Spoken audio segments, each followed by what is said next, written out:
I'll get one of those dumbbells where you can adjust the weights just so I can do curls and basic exercises. Nothing too crazy, just basic stuff just to try to build some more muscle mass.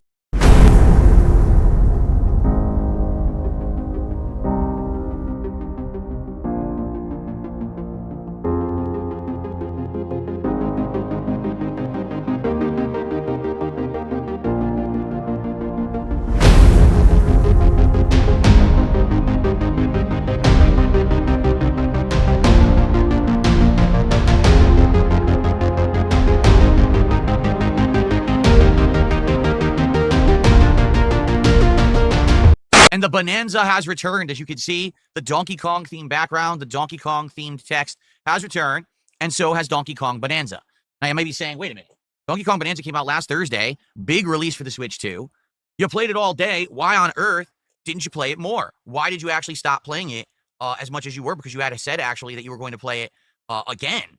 And you didn't. And now here we are. It's, way into the next week, and now you're finally doing it, right? Well, there's good reason, and the reason is sound. Oh, well, thank God for that. The reason is sound, everyone. Yeah, I know we were all worried about it being because he didn't hit his arbitrary goal on his night stream and then wage quitting like a spoiled and petulant prepubescent child who didn't get his way, but no, apparently we're going to get a sound reason. And I'm sure this reason doesn't blame the audience in the slightest, right? All right, we played it all day long on release day, but last week, and after 6 hours, both myself and the viewing audience were bored. We had beaten the entire first world, gotten to the second, and it was just more of the same. Not counting the raw Phil intro, Phil's day stream of DK Bonanza was 4 hours, 36 minutes, and 19 seconds, and he only beat the first world. Why on earth did it take so long? Because Phil, I guess to himself, decided that this would be a completionist run, where you get every single pickup the game has to offer. Yeah, it really screams high-energy fun, wandering around a map looking for arbitrary pickups when you could just go face-roll the boss and get to the next level. But why do that when you can slog through the level, giving an occasional, see that? Look at this! And lest we forget, unrecorded beg session where Supreme Leader Phil lectures you about how the goals are important, and that the next DSP tries it. Honestly, who could resist these can't-miss streams? More of the using the sonar to find either bananas or fossils, digging constantly to get them, solving optional puzzles. It was just the same exact gameplay loop without any variation. It wasn't even like they were adding new things to the game. It was just the same thing over and over. So we got bored. And I was like, rather than me keep playing this game that we're already bored of, let's do some variety. Let's do some GTA. Let's do some Death Stranding 2. Let's come back to it next week. Let's see what the general consensus is in the gaming community for this game, and let's figure out how to approach it. How to approach it? What the fuck are you on about? This isn't project management. You haven't adopted the agile mentality or the Sigma 6 shit. You're a fucking streamer, Phil. Now I understand that these segments make you feel like a big boy and that you're being tactical or executing strategy, but it doesn't come off that way. It sounds like you misread your audience and are desperately scrambling to try and make it sound like it's not about the money, but Phil, come on, man. Everyone knows that for you, it's always about the money. So that's exactly what we did. And I'm actually happy that is what we did. I feel like if we had continued to play it the way that we were playing it, that people would have been bored. And not give him money. All right. So here is the feedback. Now that the game has been out for a few days, and of course, people who supercharge and rush through games to beat them, we now know this. Here's the truth about the game. Donkey Kong Bonanza is a 15-hour game. However, if you treat the game like a collectathon, which is basically what the game's going for. It's trying to emulate the classic days of heyday. Back in the day, you had the Banjo-Kazooies, the Donkey Kong 64s, etc. If you play it like that, then the game can be as long as 60 hours long. Wow. Yeah. 60 hours of Donkey Kong Bonanza if you try to get all the bananas, all the fossils, and solve all of the puzzles. That's pretty insane. Truly, nothing is ever good enough for Phil. Something is always wrong, and Phil is always a victim. Mario Kart's too easy. It's too short. And Phil couldn't flex his elite driving skills, Jesus Christ, in a fucking party game for kids. Oh, this game is bullshit. Timmy doesn't have the expert gamer skills I have. I'm sorry, that just always cracks me up. But now the game has too many collectibles. It's too much. I mean, I thought that would be what most people call value. I mean, I better get significant playtime out of a game that I spent a tank of gas on, and Bonanza delivered. So what's the criticism here, Phil? Too much product? Too much game? Oh, how could these book-smart programmers have done this to you, Phil? I don't even think I could survive 60 hours collecting items. Like Banjo-Kazooie, I 100%ed, both 1 and 2, but even those weren't 60 hours. Donkey Kong 64, one of the worst games I have ever played in my entire history as a creator and a gamer. I 100%ed, but it wasn't 60 hours. In fact, taking a look back, because I would actually like to look at that now, let's take a look at Donkey Kong 64. No, let's not. Let's skip the part where you suck yourself off talking about 100%ing N64 games, and into that skip time, Phil decided to not do a completionist run anymore. Whoever could have predicted that might be a good idea. But now he's addressing the, I don't know, singular person on the planet who might care that he's not seeing everything the game has to offer. Okay? Now, I know some of you might be disappointed. You might be saying, well, wait a minute. The whole point of the game is collectathon. You said it yourself. So if you're skipping the collection aspect, doesn't that mean that you're missing out on a lot of the elements of the game? Yes. Yes. Yes. Yes. 100%. But the thing is, no one wants to see a 60-hour collectathon on my streams. I don't know what else to say. Like, that's just the truth of the matter. You guys were bored. I was actually getting bored. I think that the game will shine if we focus on the original and fun things that are in each stage.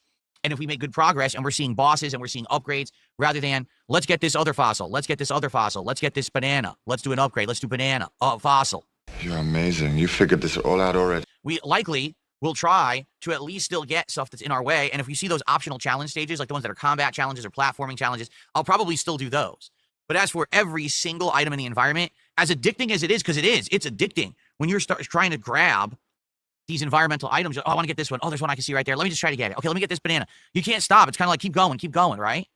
But if that makes the game 60 hours and you guys are bored, then what's the point? I'm not playing the game for me. I'm playing it for us. Yeah, him playing it for us is the same energy as, I swear, I only spent $1,000 in WWE Champions for research. He doesn't give a second thought of what his audience wants. The only calculations going on under that receding hairline is, how can I squeeze more cash out of these dumb fucks? That's the difference. This is not my personal offline playthrough. If it was, maybe I would actually go for everything. But I know that I have to be entertaining, and sitting here collecting all these items is not the most entertaining thing from the feedback I'm getting. But a business meeting where Phil shakes you down for more cash? Primo content. Literally deserves an Emmy. So today, we'll do a mix. We will try to push for story progress. I'll do a little bit of collecting here and there when I run into it. Okay? And that's how we'll approach this playthrough. Truth is, I don't want to skip the game. I think that there is probably some genuinely good stuff in there. People are saying there is. They're like, it is worth it to go through the game. You're going to like, what you see, but don't get too caught up or hung up in the collecting, because that's where you're going to get bored. All right? So that's how we're approaching it today. Now, I'm just going to say this up front. I don't want to hear any complaints.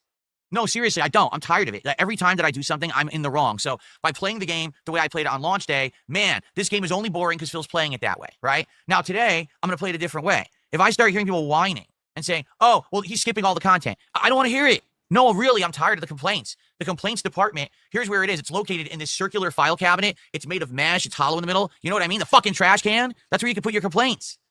Because I just want to play the game and enjoy it, and I'm not going to sit here and hear people whining, because it's like, oh, well, it's DSP playing, so if he plays it one way, it's wrong, and if he plays it the other way, polar opposite, it's also wrong. No, you're wrong in the fucking head, because you don't like anything. So I'm not going to listen to it, okay? This is classic Phil, weaponizing his audience's feedback like it's a personal attack, then proudly announcing that criticism goes straight to the trash, as if engagement is the problem, not the content. Imagine being so allergic to accountability that you frame basic viewer input as a conspiracy against your fun. Newsflash, Phil, if both playstyles are boring, maybe, just maybe, it's not the method, it's the man behind the controller. And if your only defense is a middle school level trash can metaphor, maybe take a moment to reflect instead of deflect. Now, in the meantime, we're at 73 out of 80 goals. We've got incredible momentum. Let's keep that momentum flowing today. Let's hit a goal on this stream for Donkey Kong Bonanza. Remember, during the Donkey Kong Bonanza streams, if you do a $20 contribution, whether that's a $20 tip, a $20 super chat, or 4 gifted subs over on Kick, you will get a specialty animation for the playthrough and a corresponding sound effect. All right, so you get both. Phil's really out here trying to sell a $20 donation goal like it's some once-in-a-lifetime digital experience. You spend $20, and in return, you get a low-effort gif of him dressed as a banana dancing to a meme that expired before his dignity did. Oh, and wait, there's a sound effect? Wow! Truly the pinnacle of modern entertainment. Who needs quality content, charisma, or effort when you can just throw cash at a man-child for a 2006 internet joke and get rewarded like you just unlocked an NFT of regret? So let's see who's going to be the first person to contribute $20 and let us go bananas. Because let me tell you something. Ooh, banana. That's all I have to say, all right? So let's do it. Let's get some support going. After that gratuitous beg, Phil got asked about pirate software, which led him to explain what Stop Killing Games is. I know what Stop Killing Games is. Stop Killing Games is a movement where people are trying to do is make sure that games don't get retired permanently and are unplayable, that they have some posterity, right? That you can preserve them for future generations to understand. For example, one of the major problems right now with gaming is that you have these only online games, but then once the servers are retired years after the games are old and no one's really playing them anymore, now they're unplayable. So all you have is a memory or gameplay footage, but no one can actually play it. Also, I think there was a problem back in the day, like in the 2000s with PC games, where they were putting DRM and shit on the game so that you needed to like go online and log into an account to play the game. But now those online services don't exist anymore, so the games are completely unplayable. So I guess what they're trying to do is find ways to get around that to preserve games. Sounds like a great movement to me. I don't see a single problem with that. That all makes sense to me completely. I don't know why anyone would not even be supporting that movement. I'm actually genuinely confused why someone would be against the preservation and posterity of games. Like what's wrong with that? You know, say what you will about me, all right? Say what you will about me, but I don't hide anything when it comes to, you know, my physical appearance, my voice. Never. I've never been someone who hid and said, oh, I don't want to show you who I am. I know I'm getting older. I know I'm losing some of my hair. I know my hair's getting gray. I'm getting a wrinkly face. My voice has always been this high-pitched, and I'm not trying to hide it. You know what I mean? Like right now, I could put a voice changer on my voice to make my voice sound deeper, but why would I care? I am who I am, and I represent myself as who I am, and I'm not ashamed of who I am. I'm trying to age gracefully. I'm not, you know, trying to pretend like I'm, you know, oh, I'm going to pitch change my voice. I'm going to change my appearance. I'm not doing that. So I don't even understand that, you know, guys like LTG saying, work on your sexy. The fuck are you talking about? I'm an internet gamer and streamer who talks to people on a podcast every day. Why do I have to work on my sexy? I'm not a fucking supermodel who's going to be walking down the runway in Milan showing off fucking Gucci clothes. Like, what the fuck are you talking about? You're a delusional idiot. Phil swears he doesn't hide his appearance, but blasts his face with enough RGB lighting to summon aircraft. Bro, you're not authentic. You're just the world's saddest rave. The seizure-inducing LEDs, the childlike GIF board, and that enormous front light showing us every ounce of grease on your skin, in your hair, and somehow seemingly on your teeth. It's not transparency, Phil. It's a visual felony. And honestly, Phil, when the background has more personality, color, and motion than the streamer, mayhaps it's time to give it up. Exactly. I don't hide the fact that some of my undershirts are longer than the sleeves of my overshirts. I don't give a shit. You should. Why would I give a shit? I'm okay with myself. And it's sad that there's some people out there that just can't do that they have to constantly be working on how they look or how they sound or, you know what I mean? Just fucking stop. Stop and face reality. It doesn't matter. None of it fucking matters. You're wasting your time and everyone laughs at you. Okay. Imagine telling people to stop trying to better themselves while sitting under $20 worth of strobing RGBs waiting for banana GIF money. That's not facing reality. That's waving a white flag from the wreckage of your own life, hoping someone tips before the lights are cut off. NBA Dude did a £2 super chat and says, whoa, buddy. That's something I haven't heard in a long time, thankfully. My headaches have subsided. I don't have to hear that and the fucking constant ringing of a fucking stupid dinner bell chime. So that's like the Pied Piper of the mentally deficient. And oh my God, I'm so happy to be out of that vortex. Let me tell you, 4 months I've been out of that shit. I don't have to hear or see any of that shit. It's amazing. It's so refreshing to be back to the normal fucking world outside of the realm of complete morons. Anyway, thanks for a $2 super chat. All right. I love that Phil is acting like he escaped Kino Casino, but Phil, I have some bad news. You weren't trapped with Kino. You were their attraction. And when the freak show leaves the circus, it doesn't stop being a freak. No, apparently instead, it sets up stream goals back in its home and keeps dancing for the same 4 people. Oh no. You're Not Funny says, imagine if LTG won the multiverse like in Loki, and his statue is everywhere and it reads, work on yo sexy. Yeah, or what if LTG was like Kang the Conqueror and there's like 70 billion multiverse versions of him, all slight variations, but they're all equally just as fucking obnoxious and delusional? Oh man. Oh, hi there, Kettle. Name's Potts. Have we met? Phil lambasting LTG about being obnoxious and delusional is like RTU calling someone else fat. Like, please, locate a mirror and look into it, Phil. You'll find everything you claim to hate wrapped up in your greasy skin. Anyway, after this, Phil started pining for the old days of YouTube where view counts and not time or retention paid creators, finally saying something to the effect that he heard Angry Video Game Nerd got around this by performing a kind of editing that seemed to agree with the algorithm. So there's nothing I can do about it. YouTube changed the system and fucked over my channels because they just decided to do so. Oh, look, Phil's a victim. They thought, oh, this is better for our business overall. So all the modern channels get the views now and the old channels don't get views anymore. I think there's something you can do with that, but I don't know what it is. And by the way, no one's going to tell you how to do it because no one wants to give out their secret. They want their shit to get ranked and to get views and not yours. So here I am, worked my ass off for 18 years, pumping out videos. They used to get millions of views. Now the old videos don't even show up in the search anymore. And now all my old content is immediately stolen by detractors and uploaded before I can even get my shit uploaded. So I don't even get views on my own original content because they steal it immediately. Phil acting like YouTube's algorithm personally betrayed him is just pure delusion. Phil, your content didn't fall off because of some grand conspiracy. It fell off because you never evolved. You didn't get screwed by the algorithm. You got outworked, outclassed, and outgrown. And don't think I missed that millions of views bullshit. Yeah, let's talk about those millions of views. Phil, those are from the days when people clicked on anything with Let's Play in the title before they realized you'd be burping, whining, and blaming lag for 40 minutes straight. Your old videos aren't being buried, they're being forgotten. As for detractors uploading your stuff faster than you, that's not theft, Phil, that's efficiency. They're better at managing your own content than you are. Maybe if you put as much effort into editing and delivery as you do into guilt-tripping your viewers, you'd have something worth watching. So I'm just happy to be someone who's so well supported by you guys on streams, because if it weren't for you, I'd be out of business. But between the theft and the changes on YouTube, there's no way that I could make a living doing this if it weren't for you guys. I hope you understand that. Ah, yes, the classic Phil survival arc. YouTube betrayed me. Detractors stole my content, but luckily you guys saved me.